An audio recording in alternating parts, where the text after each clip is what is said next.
Hello, everybody. Welcome to this special episode of our Xbox Tavern audio/video goodness. We got a few members of the team who really enjoyed Resident Evil Village, so we thought rather than bore everyone on a podcast every week, we'll just get it out of the way in one lump and have a sort of spoiler-filled discussion on our thoughts on the gameplay and the story and all of that good stuff. So I am joined this evening by Scottish Ross, aka Gruff. Hello. And also Ross from, I've forgotten where you're from. Canada? Are you Canadian? No, United States, Georgia. States. Georgia, Southern thank you. boy. Southern boy, yes. And who shall henceforth be known as just Ross, because that makes life easier, doesn't it? Exactly. So we're just going to get into it. So where were we? We were kicking off straight away. End boss fight. Spoilers. Yes. Spoiler Best way to warning start. is had. We're heading straight into full of spoilers for the story, the gameplay, all elements. Ross, Gruff, what were you saying about the final boss fight? Yeah, I just felt like it could have been.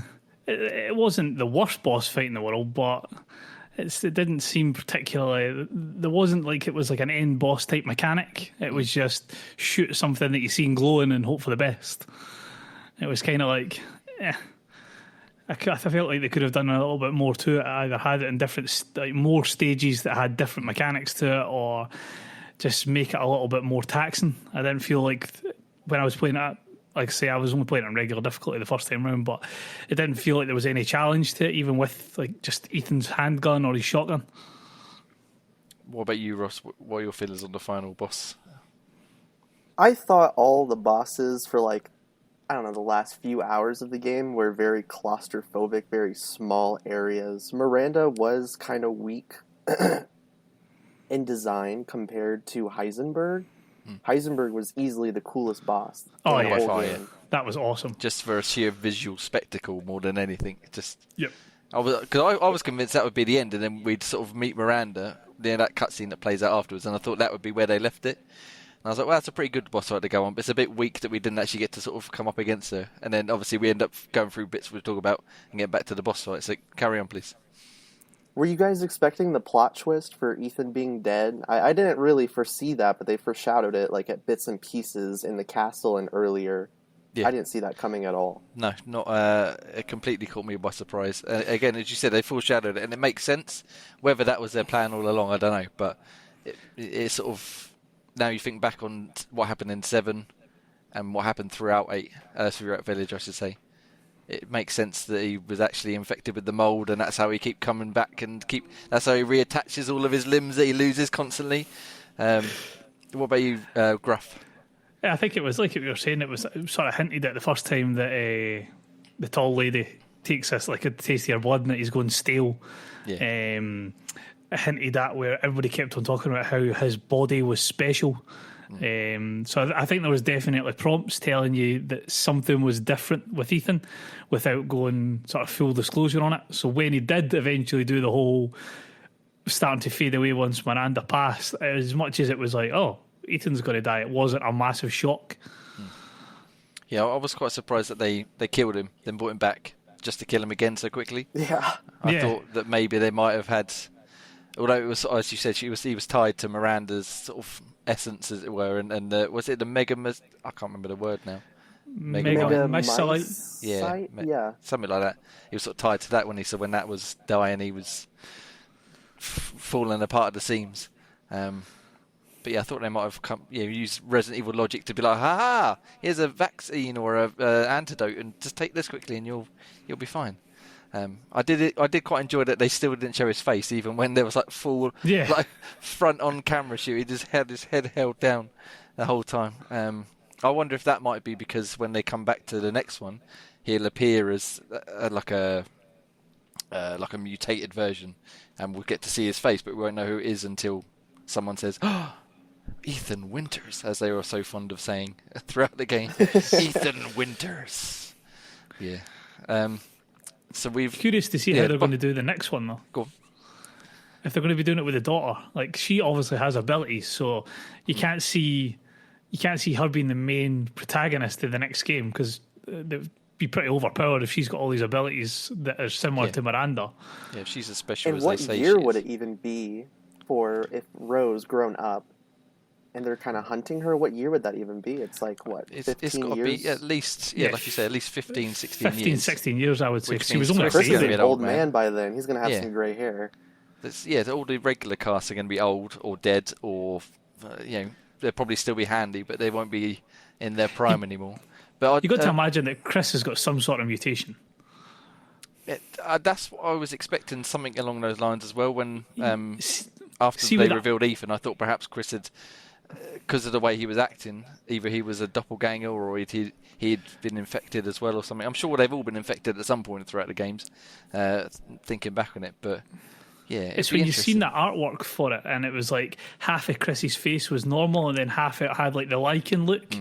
I thought they were going to go doing something along that line, like he had been experimented on, like similar to what they've done in Village, but he took a different type of reaction, whereas he could control his transformation. Did Ross? Did you enjoy Chris's sort of? Do you like Chris as a character? Before we get into what he's like in Village, have you enjoyed him in the past few games? I loved him in 5. 5 was technically my first Resident Evil I ever played. Oh, not two of you. Yes, Not two of you together. Oh, what have I done? I told you 5 I was love great. 5. It's so fun. See? Especially co-op. See, Did you listen to Ross last week? And you just doing this? No, I have not. I have not, I swear. Okay, so you like Chris anyway, despite the fact he was in 5. So what did you think of him in Village? Is sort of shady. Like he could have just said what was going on pretty much off the bat, and he chose not to. Yeah, I don't know why he chose that. I'm really expecting them to do DLC for his entire squad, but they don't have any DLC planned for it at the moment, which is kind of sad. Because they put a lot of detail into his entire squad of, like, I think it's 5 or 6 other people, and they each have their own weapon class and names and backgrounds, and we never got anything on that. No, they just kind of, apart from when you landed, they just kind of melted into the background, didn't they? Yeah. but what they were saying about did Chris not make reference to why he didn't tell Ethan straight off the bat? Was it not to do with Miranda? Like they didn't know if Miranda had. It was the same with the whole scenario with his wife. There's probably risk. They couldn't Huge tell risk. us that his wife was who they thought it might have been, because obviously the way that Miranda operates and how she can take over a complete body. So they thought that was maybe the same with Ethan. Yeah, I think they did say something along those lines where they weren't sure if she had sort of influenced him, and he knew that it wasn't wasn't Mia, but he was sort of going with it. But when they were in the barn before, I can't remember who it was that blew it up, and he said, "I'm surprised you made it this far." He just sort of stood there for ages. He could have at least given him a hint of, like, not everything is as it seems. Like, leave it. He was like, "Ethan, just go away." Oh, and he's like, "Well, he's kind of stuck in the village now. He's not going to go anywhere, is he?" was that the Moreau fight where he was like, he's telling him that just don't get in my way? Yeah. I won't get in your way, Chris, but I've already killed the tall lady. I'm about to kill Big Fish Boy. Exactly, he's already killed half but the you don't village. worry. I won't get in your way. The DLC for his squad would be really easy to do, because you come across all of those computers where Chris just leaves them, like, around. He has, like, 3-4 computers just leaves around. Yeah. And he's typing, like, what he's seeing, what he's finding in the village, But while Ethan is actually taking care of all the bosses. Did they not go back and do that in 7 and give Chris a DLC in 7 as well? They did. Yeah. I can't remember the name of it now. It was something along Heroes, not Heroes. Yeah, not a hero. Like Yeah, that. yeah. That was like the free DLC they did, wasn't it? So he basically went sort of into the underground lair of the Baker household and all that. And I forget the gist of it exactly, but he was looking for something when he some sort of information that he found eventually. But then that wasn't part of the season pass, which then had I forget his name again, the uncle of Zoe Baker. That was good fun. He going around punching everything with his robotic hand that he put on. That was fun. I didn't try any of the other DLC, but I'd like them to see, like you said, Ross, just some sort of add-on. Anything. Yeah, even if you played like with Chris's squad while Ethan's off killing everyone, you could have them doing maybe like a more survival horror stealth type thing where they're exploring the village around Ethan, as it were. Perhaps. Did you guys get the trauma pack, like the special version Yeah. of the game? Did you like it at all? I'm trying to think. With the trauma what pack, what was in that? It came with, I have a list right here. Let me just quickly go through it. It came with Albert Wesker's Samurai Edge, Resident Evil found footage filter, the tape recorder save points so you could save on tape recorders instead of typewriters. Okay. And then the safe room music, Go Tell Aunt Rhody, which is, I believe, the Resident Evil 7 theme song, and a weapon charm, and then it instantly unlocks Village of Shadows difficulty for those insane enough to do it on their first run. I don't think I actually redeemed that because I remember I got the weapon charm, but I don't have any of the rest of it. I was very let down by the Albert Wesker gun because it does like 110 damage, and the Limai base is 100, but there's no upgrades at all for the Albert Wesker gun. Oh. Okay. So it's technically like the weakest gun in the game. Yeah, so pretty pointless, and it's just a nice little... I suppose it looks different. Does it have a little different... Does it take any It different kind ammo? of looks just like anything, it does in 7. Okay. It just takes regular handgun Just ammo. regular handgun, yeah. What was the one that was it the one that you unlock after Moreau? It's the one that's got the Latin inscribed on the barrel. The handgun. Well, it's not the hand cannon. It's definitely one of the magnums. Yeah, it's though, like a right? Magnum idea. That yeah. gun design was absolutely beautiful. Yeah. I mean, That's another thing. I don't understand why some of the weapons that you like. Ethan was exploring the village, and you would find some of these guns, and they looked really cool. They had some intricate designs, and all the modifications you can find for them just made them look even cooler, like that Magnum or the Yeah. grenade launcher. And then some of the weapons you buy in the store just look beat up, and they just don't have great skins at all. I did notice something. I may have just not noticed the difference, or maybe I thought it was better. But is it the M911 that you get is like the second handgun that you can get, and then you unlock like the Scorpion pistol nearer the end. I thought the Scorpion pistol was the next step up of the sort of handgun progression. I found that was weaker than the M911. Like I hated using it. I actually had to go back and re-buy the M911 for the last little bit because I just felt like I was shredding through ammo using the Scorpion pistol. yeah, I switched over to that and sold the one like you did, but it took me. I probably held on to it until just before we got to Heisenberg before I made that decision because, as you said, it was more powerful because I'd already upgraded it to a certain degree. So once I put some upgrades on that one, I swapped them out, and after that, I didn't really notice. To be honest, I just used it as is. I did find that by the time I got to the boss fight with Miranda, I don't know if it's just the way I play or if there's more lying around. But I had so much ammo and so much healing items that I didn't use my Magnum at all. I didn't use a grenade launcher at all. I pretty much just killed her with a shotgun and a pistol. I was Because I exactly had the same. so much ammo to use. I was just like using that up first, and I thought once she transforms inevitably into a harder form, I'll have the strong stuff ready to go. And then she ended up dying. I was like, well, I've still got like 10 Magnum bullets and all this grenade rounds. And they're just sitting there doing nothing. That was the issue because you had so much because you had so much of the chem fluid for your healing. You then had to use it for something else. So you just, because it was taking up space in your inventory, you used it to create ammo. So I think going into I think it was the Heisenberg fight, I had like 150, 200 handgun bullets, and I thought that seems excessive for Resident Evil. I don't feel like I should have this much handgun ammo in Resident Evil. I feel like I should have 12. Yeah. How did And you find every it, shot Ross? should- Did you I find that you definitely had... started selling ammo close to the end of the game. You were I will selling admit. ammo? Yeah, I was selling ammo, and the only weapon I exchanged throughout that Ethan doesn't actually find, I sold the first shotgun and then I bought the SIG shotgun just because it did like an additional 500 more damage per shot, and that's the only gun I switched out on my first playthrough. Yeah, see, I I just sold stuck with the the launch shotgun M1911 as well. and the shotgun. Yeah, that SIG shotgun was great, especially once you upgraded it a few bits as well. The damage coming off of that was pretty intense. So while we're sort of talking about the weapons of that, my probably biggest gripe with the game is just how actiony it is. So I know you guys were saying you enjoyed 5, and I'll let you have that opinion for now. But 4 had a lot of enemies too. it did, but that felt still quite. I think because that was still the one where you had to stop and shoot. you couldn't move around and stuff. And although there were a lot of enemies, at no point did you ever feel sort of overpowered, I don't think, in 4, whereas 5 and 6 you did really. And the same is almost true of this. I don't think, other than a couple of sections when we'll get to in a minute, probably, I never sort of went around a corner and go, oh no, there's loads of enemies. I'd be like, oh, for God's sake, more? I was going to have to fight my way through these. And there was no sort of tension. It was like, well, I've got a billion handgun bullets, loads of shotgun ammo and health, and some mines and all this stuff. And it wasn't trying to be a shooter necessarily, but it was too...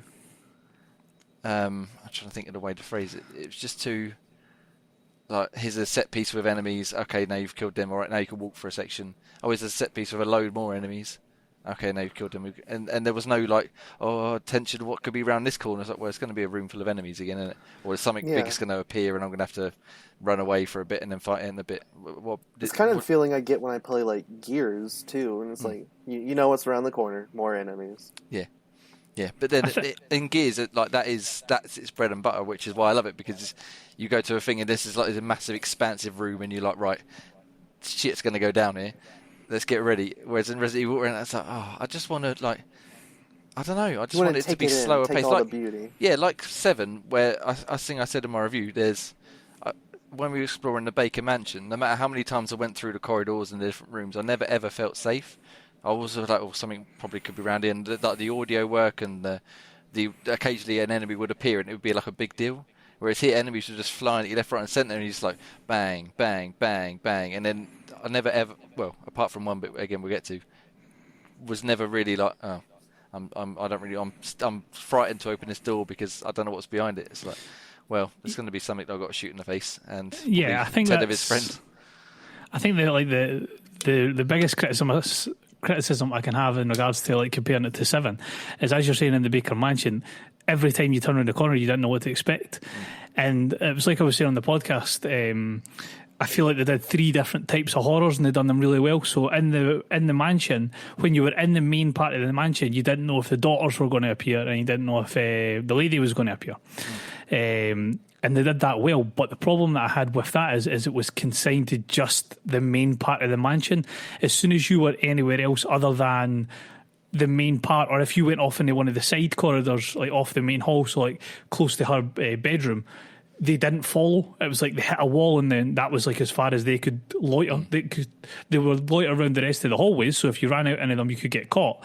But you did, like, it was almost like you had additional safe rooms by being able to just nip into that corridor. And I feel like if they'd have made it that the daughters could have appeared at any point, obviously it makes it a bit more difficult having the lady appearing everywhere because, I mean, not many doors can fit her, but still. And then in the house, I can't think of the stupid Italian name, Benevento or whatever it is. Donna Benevito.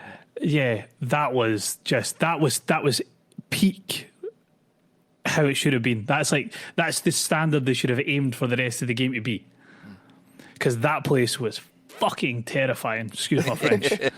It really was. That was just horrible. That's what I was sort of alluding to. That was the only part where I genuinely felt like I don't want to walk through this door because I don't know what's going to be behind it. Obviously, you had no weapons and stuff for most of it as well. Exactly, and that's what added to it. I think when you were saying about the weapon side of things, just jumping back to what you were saying about, like, I'm going to have to turn around and fight another set of enemies, that wouldn't have been as bad as if it was different styles of enemies. There wasn't an enemy in the game on a generic horde type idea that made me panic.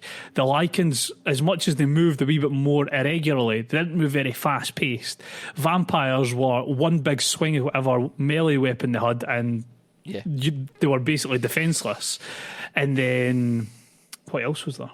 That was really it. It was like your vampires, there was armored enemies in the factory, and then just like wolves. And once you got into the armored section in the factory, I mean, Jay, you were saying that every time you came up to one of them, you just ran the other way because you didn't want to fight them. But not I didn't want to. Not I was scared. I just couldn't be bothered.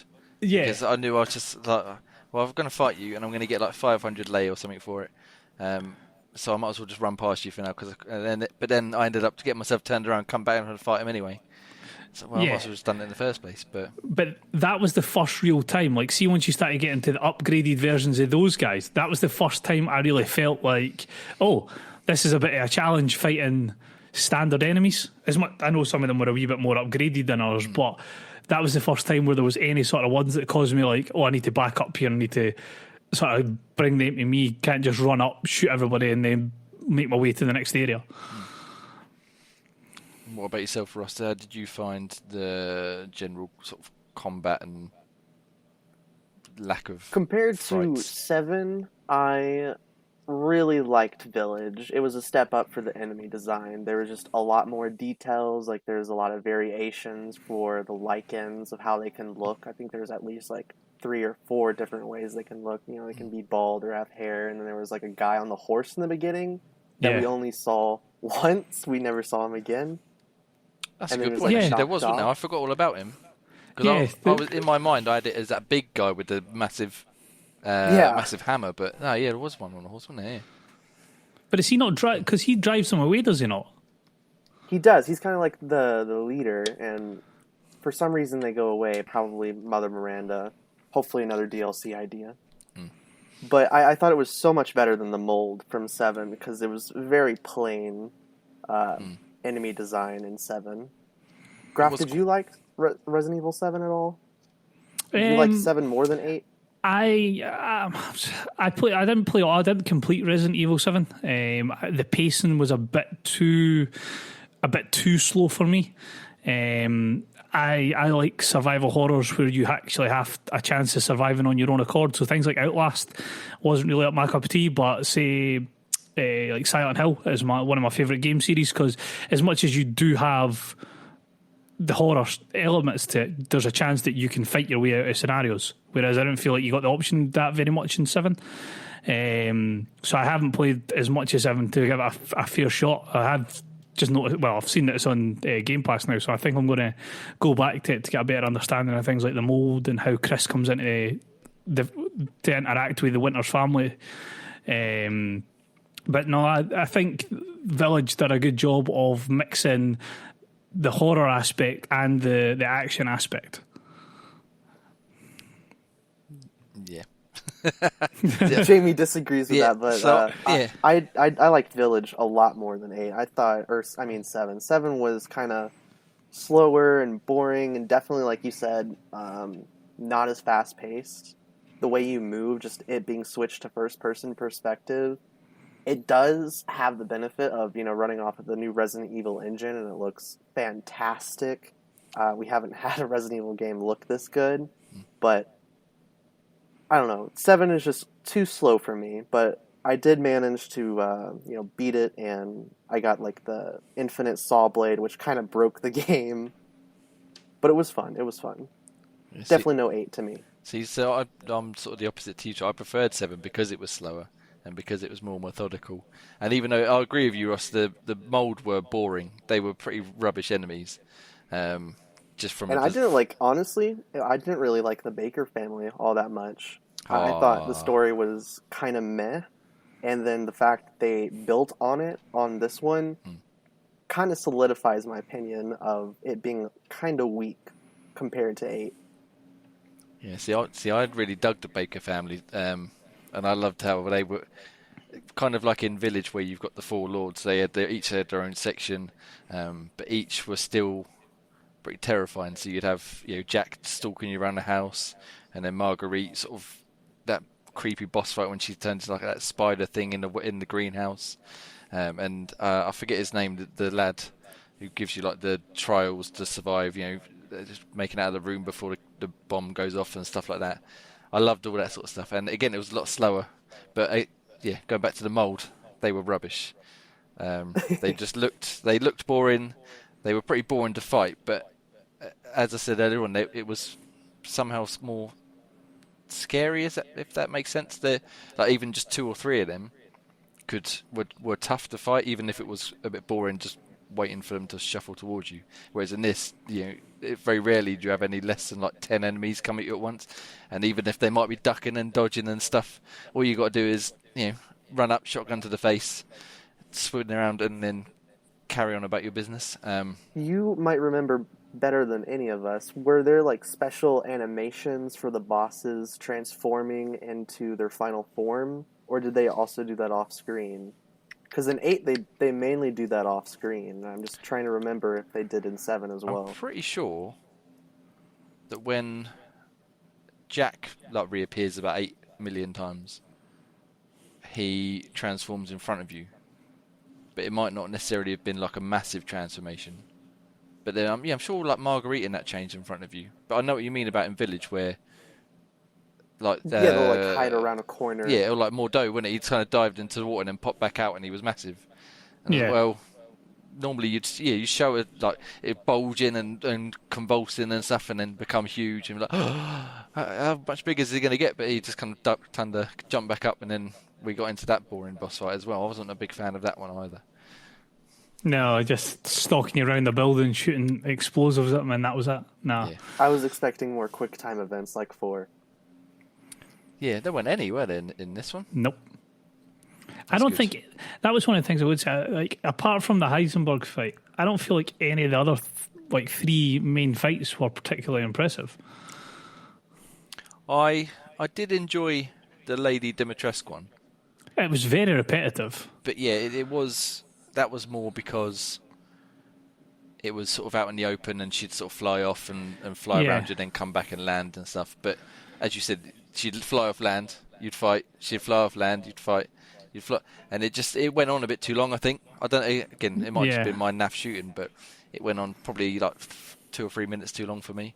And I was surprised. I wish that dagger was unlockable that you stab her with, that like, poison dagger. I wish it was, but it's not. Because that would. I think he dropped it, didn't he? When he stabbed her, she made him drop it. But that like fell off the tower. Yeah, I figured that would play more of a part if you sort of found it again, and then you'd have to use that to kill all the lords. Yeah, that had to be like your final shot. Yeah, but I was surprised how early they got rid of her, considering she was such a focus of the pre-release. Yeah, that was what surprised me. Like she was the sort of the opening of the game. I know, obviously, when you play the demo, you were in the village and you were in the castle, so that made you think that was going to be near the start of the game. But I didn't think you would off her quite as quickly. No, I mean, did you guys know that there was the 4 different lords before we played? Because I ignored all that sort of pre-release information. I ignored it all as well. I only watched the trailers and that was it. I seen about the 4 lords. I didn't watch much, but I was quite intrigued about the whole backstory of them. Yeah. So I looked in. I read up about I read into the article that was telling you about the 4 different lords. I didn't know what their stories were in regards to, obviously, Moreau being the freak and the Benvenuto being whatever that weird scenario which she was with the little dolls. Yeah. But I did know that there was 4 different lords of that area. Yeah. Okay. Yeah. So yeah. Again, it was surprising though. I figured she would, if she was early on, you'd sort of come back and she'd be the last one to go. Even if you did leave the castle and do something else in between. And as you said earlier, when she's stalking you around, that was obviously Mr. T. I keep calling him Mr. X. Sort of brought that in with Resident Evil 2 Remake, which is still top tier Resident Evil games. But she was nowhere near as foreboding as he was, because you could still hear her stomping around. But as you said, she wouldn't follow you into half as many places. And even the one, where you put the masks on the angels in that little room outside the Duke's shop.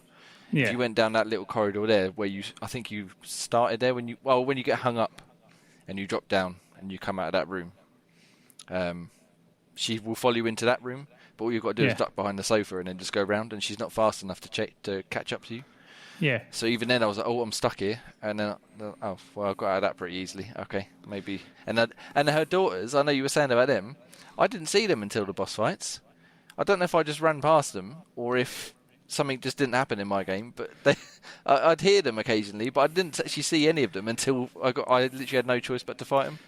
So there's a couple of ones that I had. So with his second daughter, she appears in the like the grand hall type idea. So up the stairs from the room with the masks. Yeah. As you're about to go through one of the doors at the very back of that room, her swarm appears, but she doesn't physically manifest.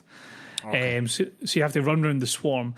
And then later on, when it's the last daughter, there's a good time. Like there's quite a few times where it's like you'll hear you'll hear the lady talking, and then like the daughter's swarm will appear while you're trying to run away from, try to run away from her.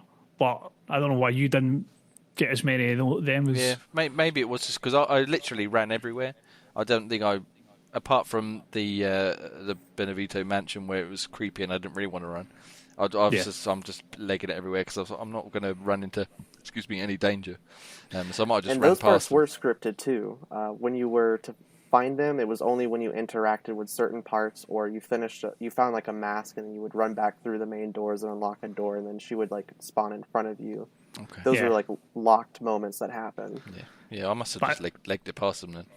I do wish they had done more with her sort of just appearing in different places. Because am I right in saying I've not played 2, the remake? Am I right in saying that he can like? I'm going to play it. I've seen that they're coming to Game Pass, so I'm planning on going through all of them on Game Pass. Am I right in saying that he like breaks through walls and things like that to come and chase you?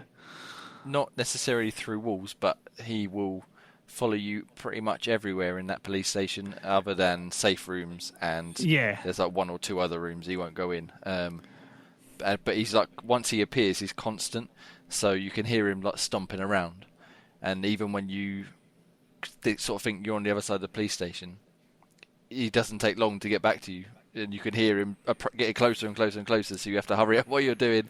Do a circuit of the police station while avoiding zombies and lickers and hunters and stuff. And excuse me, he is much more terrifying than she was. She just would walk around and, like I said, just shuffle around, whereas at least he would sort of give chase as well. But yeah, it's good. He's good. But she felt really invincible, and she didn't feel like Ethan was a threat, even though we took out her entire house. What was the thing she said? House Dimitrescu done in by the likes of you. She would say that over and over and over while chasing you around. Yeah, that's the other thing Mr. X has on her. He doesn't talk. He just stomps.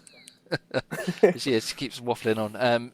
How did you find the fights with her daughters? Because I thought they were pretty boring as well, to be honest. They were very weak. Very weak. At first I thought they were like vampires, but they were affected by the cold, not the sunlight, which was kind of strange.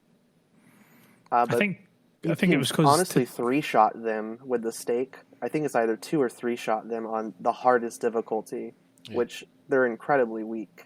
Yeah, and the actual fights, as you said about the other ones being quite claustrophobic, they're in small areas, but they were done in less than a minute probably on the just normal difficulty. Yeah, I noticed that with the shotgun. Like as soon as you got them, I think it was the middle one where you're in like an observatory and she's right in the middle of the room.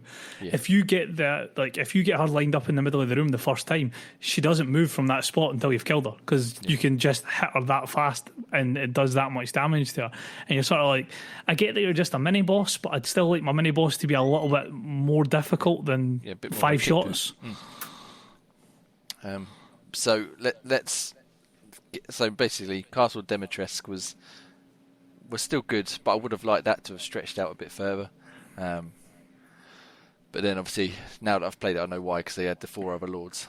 The good part, the scary part, Castle. What's his name again? Sorry, Benevito. Thank you. That was good, and that was pretty terrifying. Fantastic. That baby chasing you, that giant baby. Running through the dark. Oh shit! Turn around and run away. I didn't actually get killed by the baby, luckily. Did anybody here get eaten by him? I died to it once just so I could see the animation for it. Do you want to describe it quickly? Because I understand it's quite creepy. It is. From what I remember, essentially the baby just picks up Ethan by the legs and just like consumes him whole. Oh, lovely. Yeah, it sounded creepy. Like I said, I'm sure I'll experience it when I get back to that part on a harder difficulty. But that was what I liked. That sort of tense. You don't know, although it was quite linear because there was not really, like a wrong way to go. It was more. like oh shit, rather than well, come on then, baby, let me just shoot you in the face. That's not something I thought I'd ever say. Shooting a baby in the face. But then I think the end part where you're sort of chasing that little doll around, that was probably a bit weak as well, maybe. Definitely. I think they should have. I think they should have lowered the amount of time you have to find her. Because I think what one was it? It was the one where you're in the. I think it was maybe the second baby or the second doll you had to find, where you were in like the living room area. I took ages trying to find them in that, and I never once felt like I'm about to get killed. I feel like if they'd have lowered the time on that to like something a lot more sharper, it would have added a bigger sense of dread. Yeah. Another thing I loved about the game that they added in was all the challenges. They had like speed run challenges for each one of those bosses, and Donna's was actually the hardest one to do because you don't have any guns and you have to play hide and seek. And some of those parts on harder difficulty, she would just like be in more variations, more spots. So it's total RNG if you could do that part as quick as possible. You had to do it in like a minute and 40 seconds or something close to that. And I was hitting like 2 minutes almost every time I did it. It's things like that that make me go no. It's the same way it's not one of the challenge modes for it there. Whereas apart from the prompts where you have no other choice but to play the full game with just using the knife. And I'm like, no, I'm good, thanks. Does that include boss fights and stuff? Yep, it does include. Yeah, I remember reading that one and I thought, like you, nah. I think the only time it doesn't include it is the fight with Miranda where you have to like it prompts you to shoot a certain area. Yeah. With the exception of that, it's like there's only another one or two scenarios where it's like you have to shoot something to progress the game. The rest of the time you just have to use a knife. Yeah, I suppose that's sort of classic Resident Evil challenge mode though, because they've had them in a few games, haven't they? Yeah, I think especially 4 as well, which this obviously takes a lot of leanings from. So what did you lot think of Mercenaries mode? Have you played it yet, Ross? Mercenaries mode. I played just the first level enough to get an S rank, and that's all I've played. I still got 7 more levels to do an S rank on. I'm not really looking forward to them. Like I played the main story 6 times, but the Mercenaries mode I can procrastinate on. And so what is it about this Mercenaries mode that you're not enjoying so much? It's more it being broken up into 3 different areas. In the old Mercenaries mode, you used to have like the different dials you could break. One was for giving you more time or holding your combo over. And they have the time one, which is awesome, but instead of holding your combo, they just give you special abilities. I feel like 7 really influenced that, and since it's more combat heavy and more claustrophobic, they have to make you stronger somehow.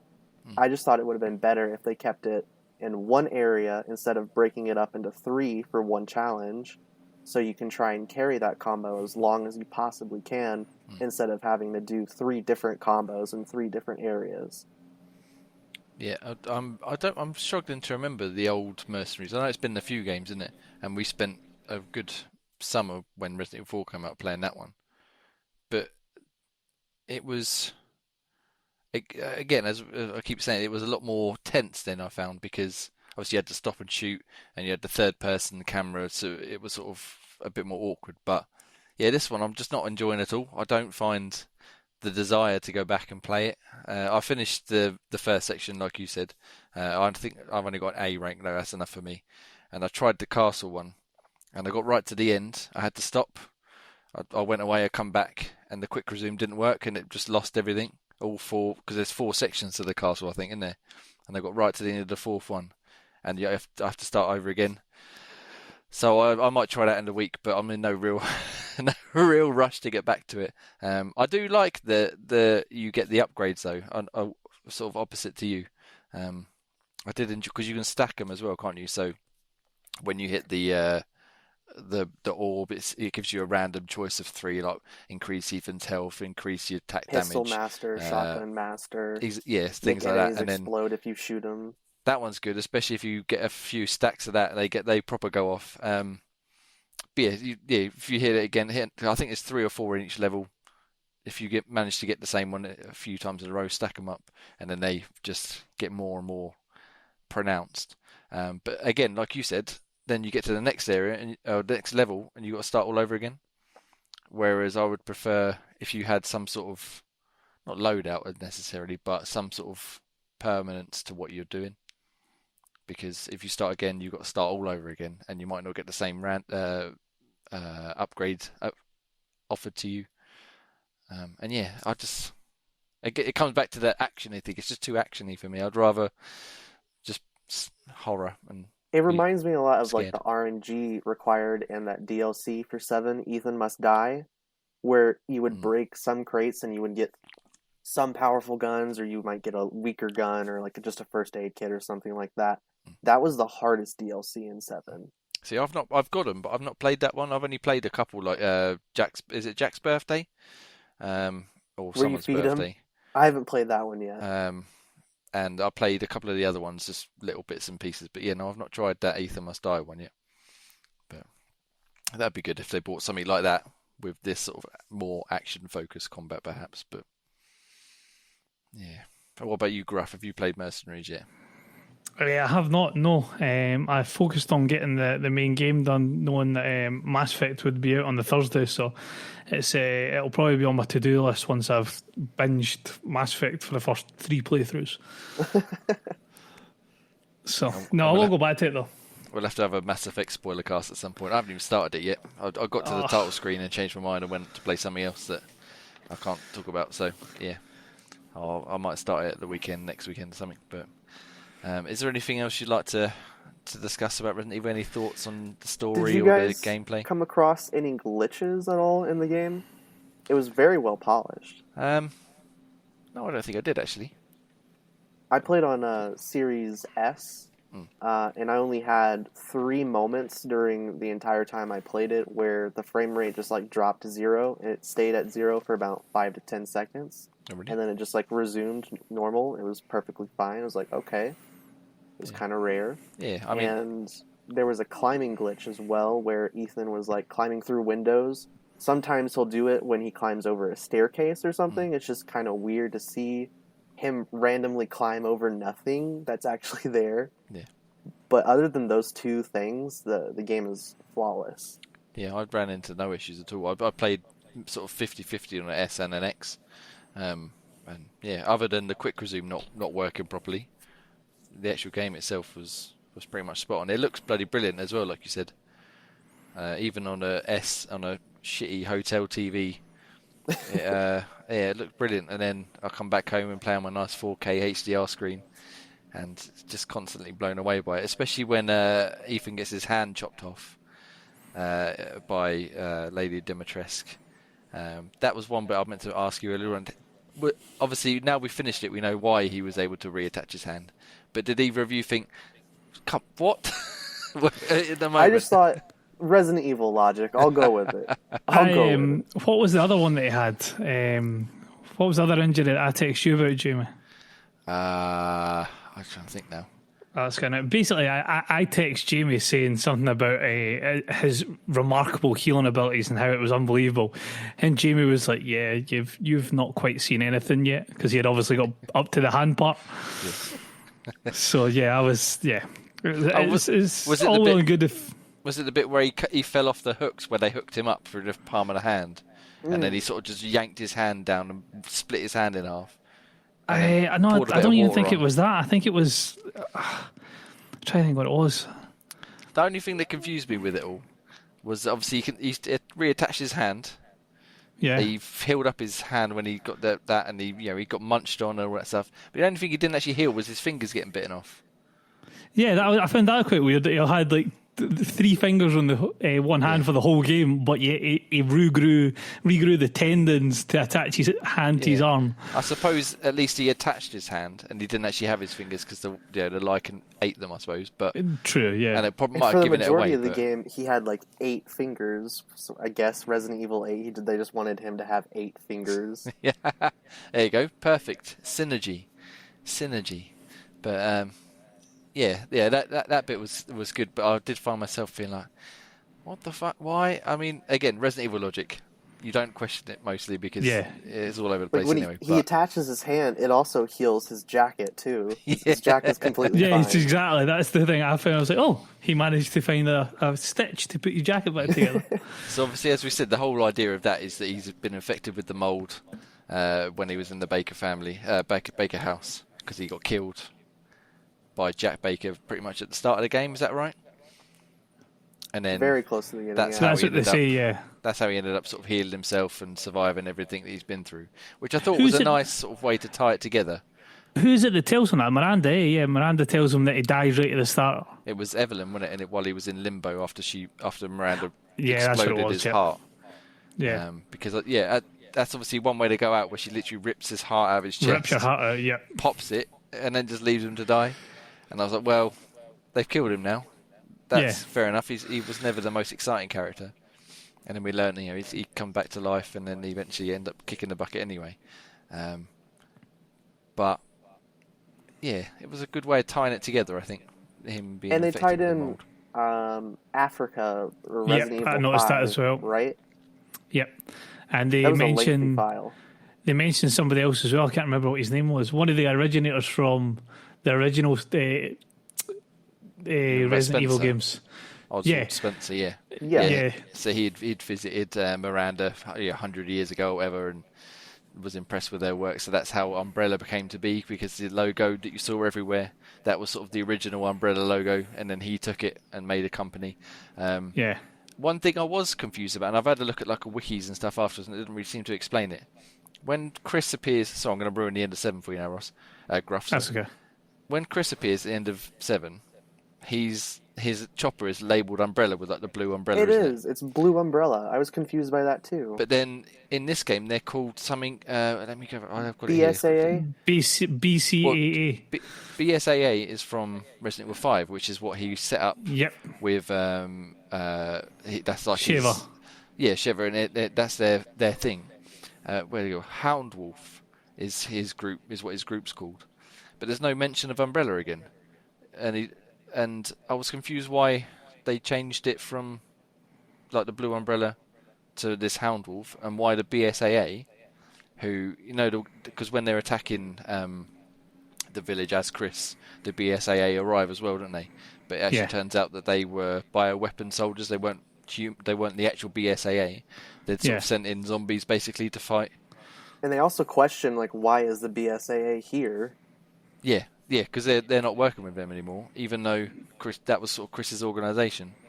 Yeah. But that I don't think that was explained at all, as far as I Nope. can tell. I feel like there's some cut content there. We're Yeah, we're 'cause- missing something. There is a part where obviously Chris says in the chopper saying like, "Take me to the nearest BSA like outpost." Yeah, because that sounded 'cause like that's where they were going for the next one. Yeah. But then obviously the end credit sequence with Rose grown up, sort of, that could possibly set up the next game as well. But sorry, Karen. But then that makes me think that something's either been left on the cutting room floor, or there's something eventually coming. I know there's nothing planned just now.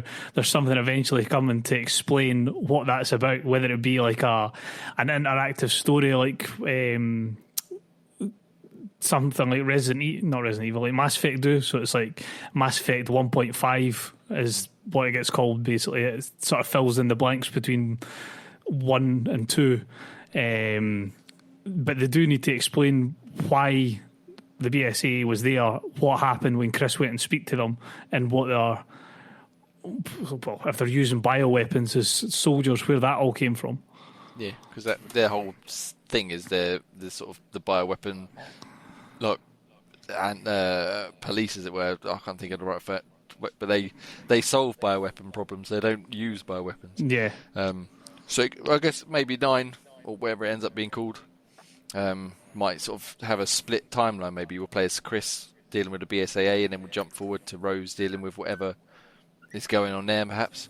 Hopefully they don't take a page out of 6, make it the story all broken up and separated, I mean, and not chronological. I mean, I am a big Resident Evil fan, as you may have gathered from listening to this and me over the last 3 months talking about Resident Evil. And so I enjoyed 6 in terms of the story just because I'm a massive nerd and I'd just like to see those characters. But it was bloody rubbish, wasn't it, really? Yeah. In general. Like, the story was all broken up, as you said. The gameplay was too naff. It looked pretty good, but we don't want a repeat of 4, 5, 6 where we go survival horror, a bit more action, way too much action. We don't want that to come back to 9 where we end up with way too much action again. But I guess we're going to have to wait another 4 or 5 years to find out where we're going to go with this. One more thing, I guess, quickly, because we've already gone way over what we said we were going to do. We can go for as long as you want, really. I'm not bothered. But the figure at the end, when Rosalind gets in the car and they drive away, there's one sort of shadowy figure walking towards them. Yes. I've seen some theories around the internet. Have anyone got any of their own that they might think who that might be or the significance of that? I do not remember a shadowy figure walking towards... Are you talking about when they're driving away off that scene, that very long shot of them driving away? Yeah, when we're watching the car going away. I guess it was that long and because they stop for someone. Yeah, they get right in the distance, and then there's sort of a person walking down the side of the road. It looks like they're walking towards them. Yeah. Hopefully it's something tied to Resident Evil Revelations 2, because I know there's like 2 endings to that game where the little girl, I always mix her name up, it's either Natalia or Natalie, I think it's Natalia, where she essentially is like becoming Albert Wesker's sister, Alex Wesker. So hopefully it's something to do with a Wesker. I would love if a Wesker is still around in some form. Oh yeah, there's got to be one somewhere. I mean, they got that Netflix series coming, haven't they? Was it called Wesker's Kids or something? Where it's focused on Wesker's kids. So if they can bring them back into the game, that would be good. I thought something was going to happen there, whether it be like an explosion, some sort of mutation, something. I thought something was going to happen, other than it just sort of cut to black. It's a strange detail to have if it doesn't mean anything.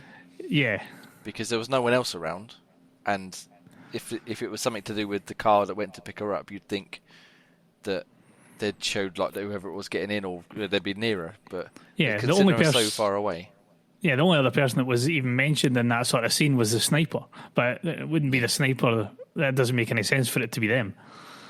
Yeah, I mean, that was my first thought. I thought maybe it is because you said I've got my sights trained on her, but yeah, and it won't be Chris because he's going to be a million years old at this point, so he's probably chilling in the office somewhere. But yeah, I thought it was interesting. It'd be interesting to see if they sort of reference that or if they bring it back somehow. And it'd be interesting, as I said earlier on, to see if they bring Ethan back as some sort of mutated bioweapon that actually survived the explosion. Because someone's going to have survived that. Yeah. Don't know who it'll be, but somebody had to walk away from it. Yeah, and Chris can run fast, can't he, with a little baby in his arms? Oh yeah. He had a fair old way to go, and they made it well before he even hit that trigger. But yeah, that was good. So, is there anything else you guys would like to mention about your thoughts and feelings on the game?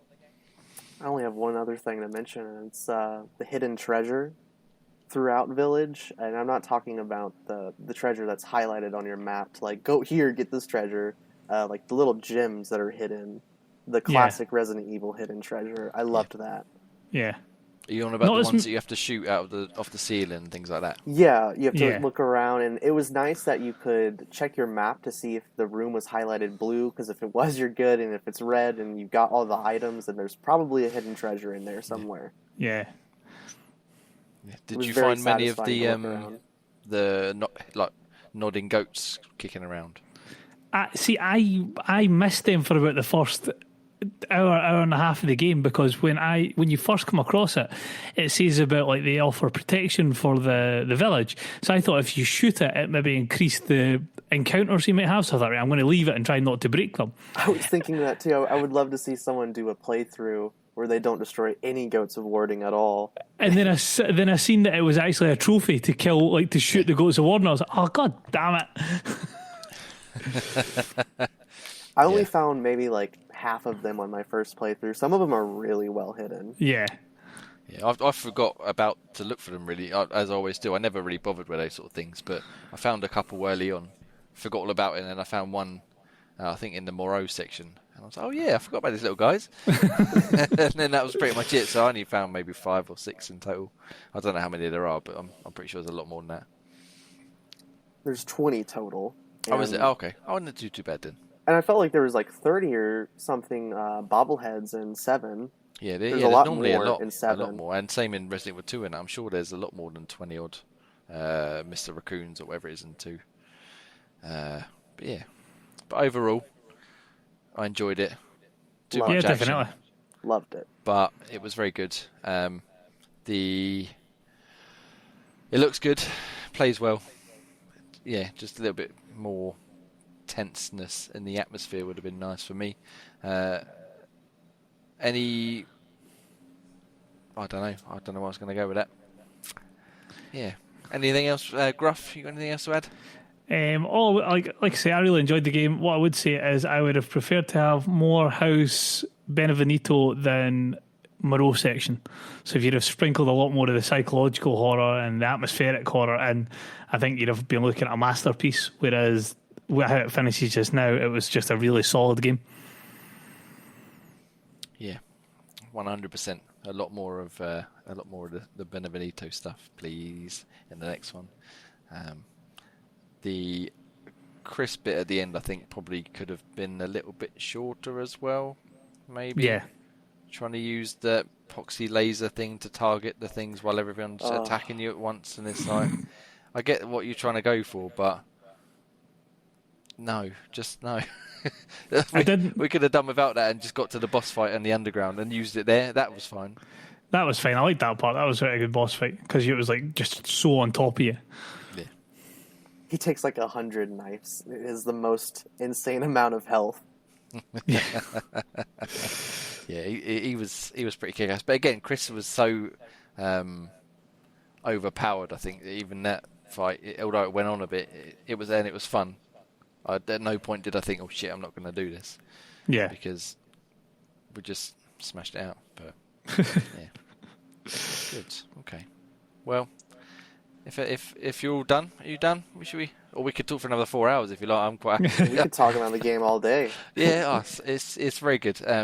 Again, I think all right. One last quick round table then before we call it a day on this version. We might come back and record another one later on. In terms of ranking out of all the Resis, say, does it reach your top 5, top 3? Let's go with you, Ross, first. Put you on the spot. Resident Evil 4 has got to be my favorite. Then maybe either Revelations 2, 5, then 8, and then just like 7 keeps getting lower and lower and lower on that list. So it's definitely top 5. I would say it's either number 4 or number 5 for me on my fave list. Yeah, that's fair enough. What about you, Gruff? I'm going to say it creeps into the top 3. My one, as I explained on the podcast, 5's my favourite. Not in the sense of looking at it as a Resident Evil game, just of the enjoyment factor I have on it. Resident Evil 2, the original, is probably second. I remember having terrified nights with that game. I didn't actually own a PlayStation, so to play it I had to go to my uncle's house, and that was nice memories. And then it probably sneaks in at number 3. I imagine that once I play the remakes of 1 and 2 that might change, but as it stands just now, then I would say it's probably top 3. That's fair enough. I mean, I'm a bit concerned that you both put 5 in your sort of top areas as we've been over. I mean, you might as well just chuck 6 in there as well and just proper stab God, me in the no. heart. No, six Seven was is terrible. better than 6. Seven Six is was better than terrible. 6. Yeah, so, yeah, I mean, 2 remake for me is still top dog. I love the original 2 as well, although I probably wouldn't put that quite at the top anymore.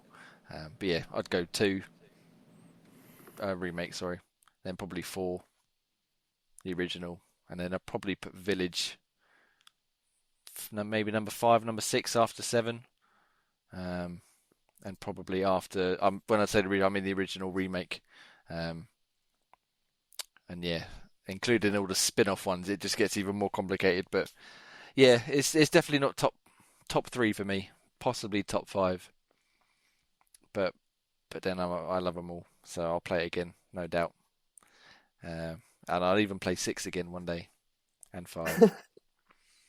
And hate myself every moment of it. But yes, Resident Evil, very good.